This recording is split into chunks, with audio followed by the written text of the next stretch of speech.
Water. Water. Hang on a second. Hang on.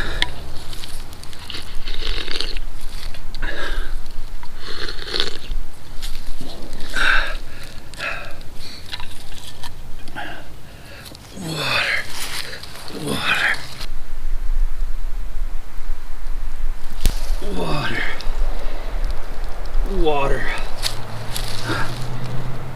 Hey everybody, Silverback here. We all know the durability of water, how much of a destructive force water can be, and really how powerful and strong water is. So I got these, as you've seen, 5-gallon water jugs down there that go into water coolers, and we're going to test them out today against an R.I.P round, a JHP round, and a full metal jacket ball ammo, and see how far each one will penetrate, if they will go through each of them. I know you see everybody always dragging up the gallons of water and things like that, but we're going to be shooting with my SIG P320 and the PSA 9 to see if the difference also in barrel length will create it to go a little further through than, because that's a 10-inch barrel. This is only a 4.5-inch barrel. So we're going to see which one penetrates the most and how each one reacts going into the water. Like I said, you've seen all these videos where they shoot them through like the milk jug gallons of water, and some of them go 2-3 gallons in. And since this is a much bigger mass of water, we'll see if it only one will stop the bullet. We'll try with just one first, and then we'll move on to stacking them up 2 by 2. All right, well, let me get loaded up and then we'll get shooting. All right, I got the full metal jacket, and that's all 9mm. I'm getting ready to come out first, then the JHP, and then the R.I.P round. Now hopefully we can hit something, so let's see what happens. Take aim.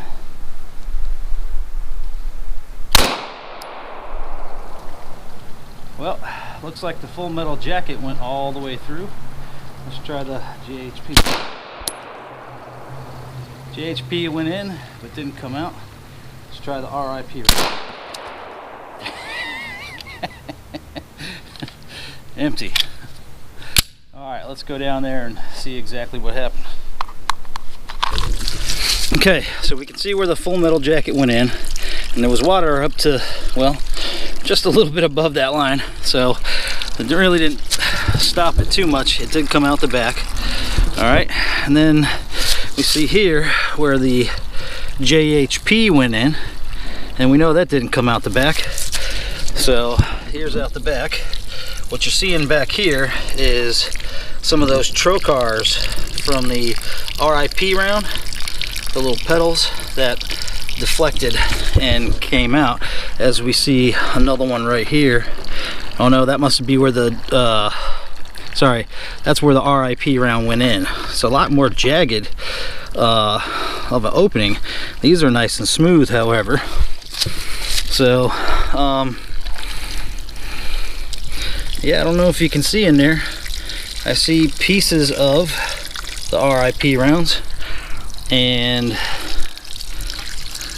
is that part of the jacketed hollow point? Well, I'm gonna take this top off and drain the water out, and then we'll see what comes out of it. All right, so I emptied the bottle out, and all I found were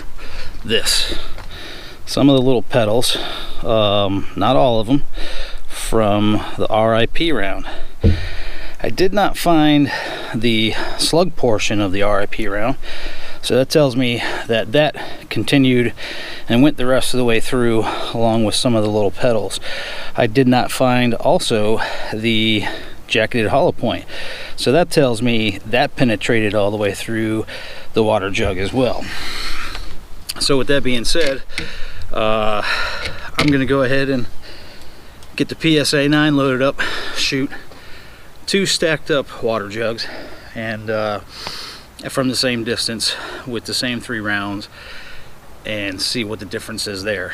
Like I said, I kind of knew that the full metal jacket was just gonna plow its way through there, no problem. A little surprised with the JHP, the hollow point round, and the R.I.P round. You seen on that last shot when I hit it with the R.I.P round how the sucker jumped. So it put a lot more force into it. I mean, it jumped each time when the bullet went through. Obviously not as much with the full metal jacket that just kind of pierced its way all the way through. And then the R.I.P or the JHP around the jacket hollow point made it bounce a little bit, but when the R.I.P round hit it, it was like boom, and then fell over. So really surprised with that. Didn't realize how much force these R.I.P rounds had because they're so light in grains as far as the projectile goes. But I'm not sure how much powder is behind them propelling the projectile. So I know the projectile is moving quite a bit faster because it is such a lighter grain projectile, but being as light of a grain as it is, I wouldn't think it would have that much force upon impact either. So but all right, we're going to try the same thing but with the 10-inch barrel and see if there's any difference. Like I said, same distance, but this time we're going to stack them up and see what happens. All right, let's see here. Get to a comfortable position here. All right, now the full metal jacket is first. Jacketed hollow point. R.I.P.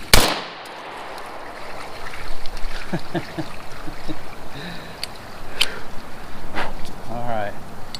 We are empty. Now we'll go down there and see what happened. All right. Out of the first 5-gallon barrel jug, almost all the water's gone. Now there's some stuff rolling around in there. We'll find out very shortly what that is. Here's our exit wounds. Right on, or right next to the seam. Split it down there pretty good. I guess that's why it split it pretty good. I guess that's why it emptied out so quick. Here's our entrance wounds. One smooth one, that was the full metal jacket. Jacketed hollow point smooth, and this really rough one, you can see, a bit smaller of a hole as well, was the R.I.P round. And it still had water up to here when I shot the JHP and the R.I.P round in there. So we'll finish draining this water, and now we'll look at this guy right here where you can see, and I want to say that's going to be the full metal jacket round went through there, because we do have, how many? We only got 2 exit wounds here with the other ones on the first jug. Oh, you can see right here where something hit it a little bit. That might be the slug from the R.I.P round, because I think that is in there. There's some jacket. All right, we'll get back to that later. So here's our full metal jacket, I'm assuming. You see down there, we got a dent, just a dent from the JHP. Okay. But our full metal jacket again went all the way through.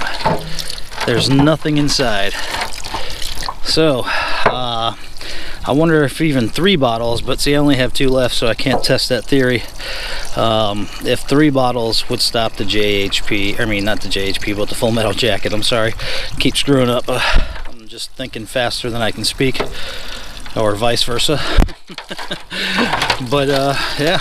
All right, well, let's go back up top to the table and see what we got. See if I can find that hollow point round in here in the mud real quick.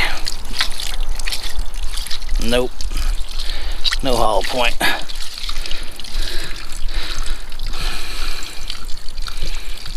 All right, back to the table. All right, let's set these ones aside because that was from the first jug. Let's get these guys out of here.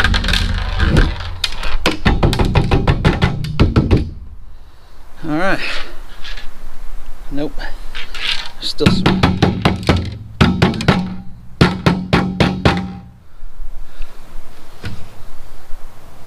All right, that's everything. All right, so we found the base, the slug portion of our R.I.P round with 1, 2, 3, 4, 5, 6 of the petals, and they have 1, 2, 3, 4, 5, 7 petals. So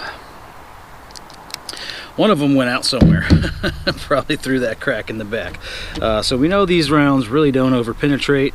As far as that goes, they do have quite a bit of force behind them, it seems like. Did not find the lead from the jacketed hollow point, but however found all of the jacket. So there's your jacket from the jacketed hollow point. That's all of it. So that tells me that the jacketed hollow point in fact did go through, which we saw it did put a dent in the other one, but I couldn't find the lead piece that came out of it. So you know, did penetrate quite a bit, and it must have mushroomed out going through the water because of the way you see this jacket came off of here. Here's the base of the jacket, and then you see all of this just kind of pedaled out. That tells me that the expansion worked the way it was supposed to, especially for the fact that, you know, all of these kind of have that little curve shape in them, and they look like they've just been forced away. So yeah, just a little something I've been wanting to try with these different rounds to see what the difference was. You know, I didn't really have anything fancy to shoot into except for these. I got these for free. My boss man had them sitting down in his basement for quite a few years, I guess, and cleaning out his old house. So I said, hey, I got something I could do with those jugs. So I took them, and this is what I did with them. So let's take a look at it one more time. Out of the pistol, and then out of the PSA 9. So I guess the barrel length did make a bit of a difference as far as penetration goes as well, but a little bit more velocity behind the bullets. Certainly didn't put any more velocity behind the R.I.P round, because when I shot it out of the PSA, the 10-inch barrel, I was able to find all the pieces of the R.I.P round, whereas when I shot it out of the pistol, I only found the petals. So I'm not sure where the base of it went with the pistol. It did seem to go all the way through. Don't